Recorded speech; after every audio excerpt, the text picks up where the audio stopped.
Beyond night and smoke, the gods raged in blindness, their hands without purpose but to wield the tools of war.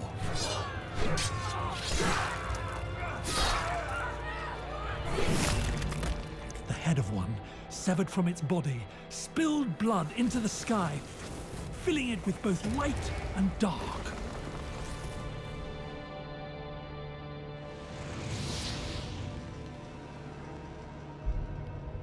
The final dream of the dead god, his sons. The world was theirs. Anything they dreamed became manifest. In time, one son dreamt of mankind. And so came their first breath. For ages untold and uncounted, men and women lived in the shadow of the suns. To man, the suns were uncaring gods of their world. What they learned of it, they taught themselves, and they survived. The suns dreamed of rain, so floods came. And mankind learned of loss. Man came to the sun and begged him to dream her once again. He learned another lesson that day. His gods were not merely indifferent, they were cruel. He swore revenge. He promised his followers the world, and then he showed them how to take it.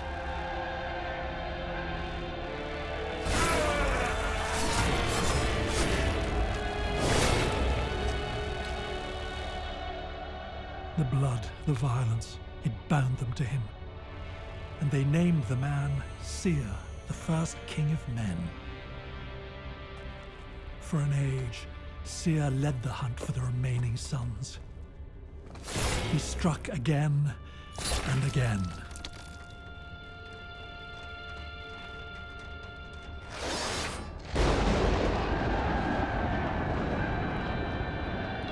His rage insatiable.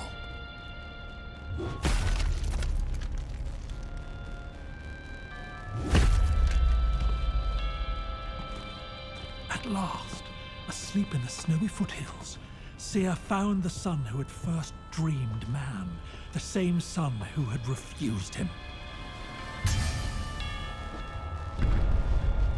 Knowing his dreams had come to kill him, the son fled up to the mountain's peak.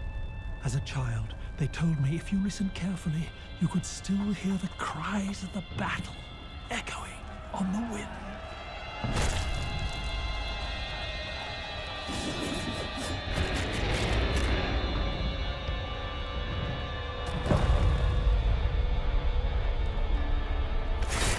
Seir proclaimed his victory to herald a new era of peace. They say it lasted but a year. Glory be to Seir, the first king, same as all who have followed him. One man waited atop the mountain. Perhaps he felt sorrow at the death of the world's old masters. Perhaps simple curiosity held him there. What he expected to find, I cannot say. What he did find, the bloom.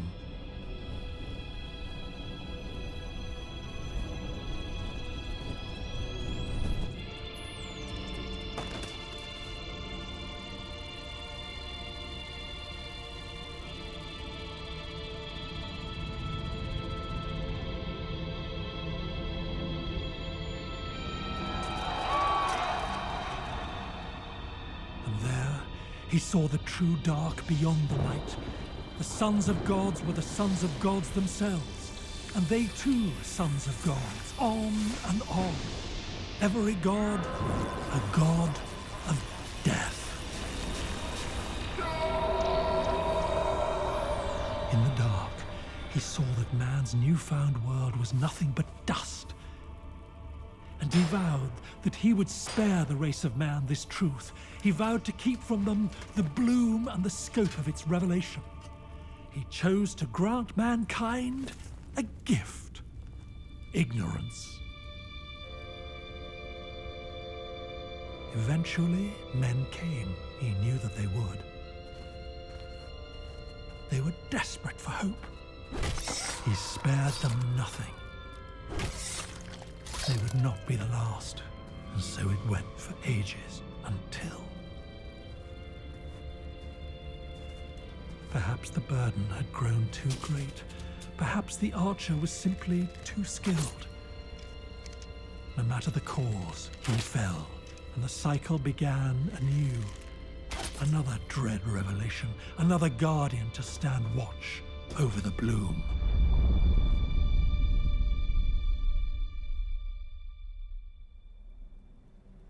I too came here seeking hope. 2 tyrant kings had been at war since my birth. Just before the harvest season, their conflicts came through our fields. Our crops burned, my children starved. Wounded, raging, I set out. We fought, and he fell. Many times I've wished it had gone the other way. I wanted to know the truth behind the myths of my youth. I learnt it. I remember now so vividly my first sight of it, my first breath of it. It was intoxicating, all that I'd hoped. More. I went beyond the stars, beyond time. There I saw the truth. In the face of the endless night, everything mankind fights and dies for, lives and hopes for, it is meaningless. It is all for naught. And I knew then what every guardian before me had known, that humanity must be protected from that truth. Why not destroy the bloom if it was so powerful? I ask you,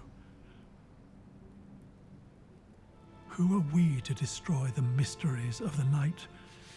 We merely stand at the threshold between men and gods.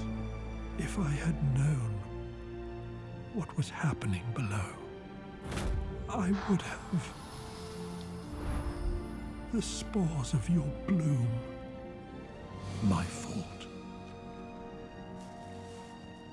I am so tired now, daughter of man. Let the bloom die. Leave. Let these words of my failure be my last. No. This night is not yet done. Listen that you might know how I came to find you, and hear the fate of the world.